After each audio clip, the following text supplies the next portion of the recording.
न नमस्कार, मैं हूं मदन राज और आप देख रहे हैं राज तक न्यूज़। मैं इस समय रेलवे स्टेशन इंदारा पर हूं। बता दूं कि कुछ लोग आए हैं गाजीपुर से चलकर और सर ये कल की घटना है, ये करीमाबाद मोहल्ले की बात है। तो इनसे बात करेंगे कि आप लोग इस रात में क्यों आए। रात के 9 बज रहा है, तो पूछेंगे कि घटना हुई कैसे और इनकी साथ बेटी थी। तो भैया घटना के बारे में पूरी जानकारी दीजिए आप। अपना पला नाम हमारा नाम है सर रियाज। हम गाजीपुर के रहने वाले हैं। हमारा सत्ती माँ के यहाँ घर है मेरा, बरेसर थाना पड़ता है। परसों 2 दिन पहले हम लड़की हमारे यहाँ गई थी, उसके बाद में वो चली आई। बोल रही थी कि त्यौहार है पापा, हम जाएंगे घर पर, साफ़ सफाई करेंगे, उसके बाद में हम चले आएंगे। उससे पहले हमारा 1 महीना बाद शादी है लड़की की।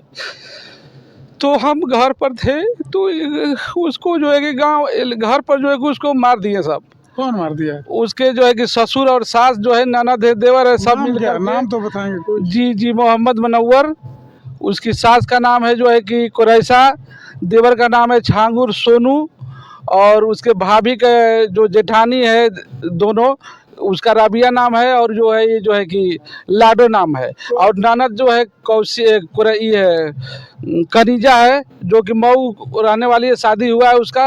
वो 12 महीना में 10 महीना यहाँ रहती है, 2 ही महीना वहाँ रहती है सर। तो आपके दामाद हैं कहाँ से फिलहाल? मेरे दामाद जो है कि अभी विदेश में है वो। तो आपको कैसे यकीन है कि ये लोग ही मारे आपको बेटी को?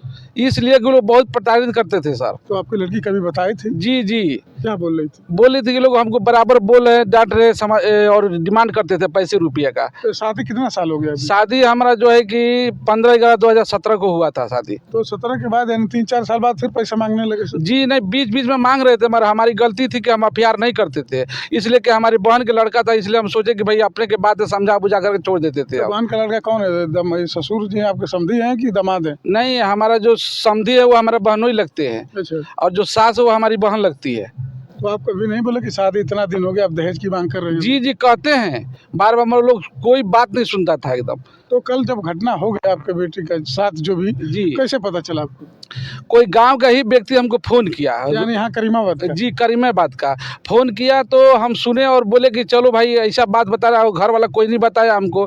तो जब रास्ते में हमारे थे पकवा इनार पार किए रसड़ा से, तो उनके घर के उनका छोटा लड़का फ़ोन किया हमको कि ऐसा। किसका? मनोहर का एक छांगुर जो लड़का है वही फ़ोन किया, बोला कि जो है कि ऐसा ऐसा चांदनी कर दिया है, अब आइए। आपके बेटे का नाम चांदनी था? जी चांदनी परवीन।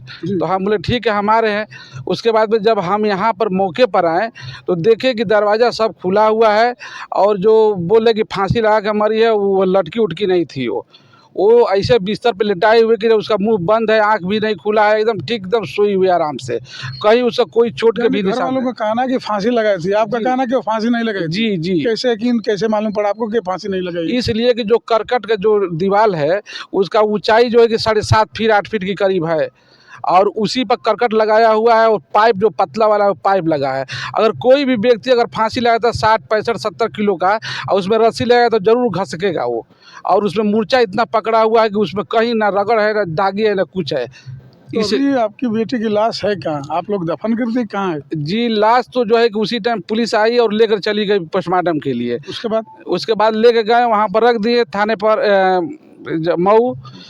हमको बोले सुबह आइए, आप सुबह आइए, आपका एफआईआर होगा, पोस्टमार्टम होगी तो लाश मिलेगी। तो पोस्टमार्टम हो गया अभी? जी पोस्टमार्टम तो हो गया। हम थाने पर गए सुबह में, सीओ साहब से कहें कोपागंज, तो बोले कि जो है कि एफआईआर अभी नहीं होगा। हम बोले सर क्यों एफआईआर क्यों नहीं होगा?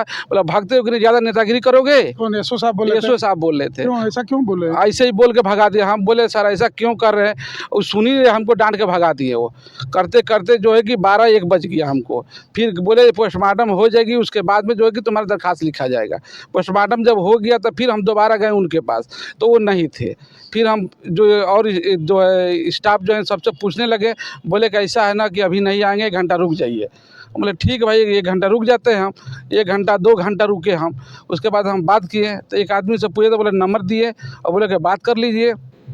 फिर एसओ साहब से हमने बात किया कि सर ऐसा है, हम सुबह से बैठे सर, हम लड़की का बाप हैं और हमारा दरखास्त आप लिख लीजिए। तो उन्होंने कहा कि मैं कह दिया हूँ कि नहीं लिखूँगा तो नहीं लिखूँगा, जाओ तुम यहाँ से, कल आना, 2 दिन के बाद आना, जब रिपोर्ट आएगा तभी हम लिखेंगे।